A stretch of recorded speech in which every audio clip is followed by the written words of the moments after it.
Q പോസിറ്റീവിൻ്റെ ഗ്രൂപ്പിലൂടെയാണ് ഞാൻ ഇത് അറിയുന്നത്. പിന്നെ കഴിഞ്ഞ കൊല്ലം പാർട്ടിസിപ്പേറ്റ് ചെയ്തിരുന്നു. ശ്രീനിവാസ് സാറിൻ്റെ ക്വിസ് ആയതുകൊണ്ട് തന്നെ ഇൻട്രസ്റ്റഡ് ആയിരുന്നു. കുറേ വർക്കൗട്ട് ചെയ്യേണ്ടി വന്നു. ഒരു സാധനം മാത്രം പഠിക്കാന്നല്ലാണ്ട് എന്ന് വെച്ചാൽ 1 വേർഡ് ക്വസ്റ്റ്യൻസ് ആയിട്ട് പഠിക്കാന്നല്ലാണ്ട് ഒരു ക്വസ്റ്റ്യൻ പഠിച്ചിട്ട് ആ ക്വസ്റ്റ്യൻ്റെ ഡീറ്റെയിൽസ് നമ്മൾ ഗൂഗിളിലൊക്കെ സെർച്ച് ചെയ്ത് അതിൻ്റെ കൂടുതൽ ഡീറ്റെയിൽസ് പഠിച്ചിട്ട് അങ്ങനെയാണ്.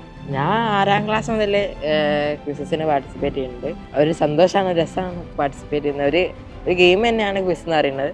ഫുട്ബോൾ ക്രിക്കറ്റൊക്കെ പോലെ തന്നെ ഒരു ഗെയിമായിട്ടാണ് ഞാൻ കാണുന്നത്. 5th തൊട്ടാണ് പഠിക്കുന്നത് ക്വിസ് തുടങ്ങുന്നത്. വെച്ചാൽ അതിന് മുമ്പ് വരെ ഞാൻ CBSE സ്കൂൾസിലായിരുന്നു. അതുപോലെ പിന്നെ ഗവൺമെൻറ്റിലേക്ക് മാറിയതാണ്.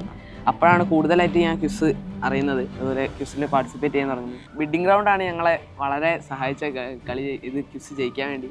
കാരണം ബസർ റൗണ്ട്സിൽ ഞങ്ങൾ കുറേ നമ്മൾ നല്ല അറിയുന്ന ചോദ്യം വരുമ്പോൾ ഞങ്ങൾ ഇനി അഥവാ അടിച്ചിട്ട് മൈനസ് വന്നാലോ എന്നുള്ളൊരു പേടിയിലാണ് കളിച്ചത്. പക്ഷേ ബിഡിങ് ഗ്രൗണ്ട് ആയപ്പോഴും അതേ പേടി ഉണ്ടായിരുന്നു. പക്ഷേ എങ്ങനെയും ജയിക്കണം എന്നുള്ളൊരിത് ഉണ്ടാവുമല്ലോ നമുക്ക് എന്താണെങ്കിലും.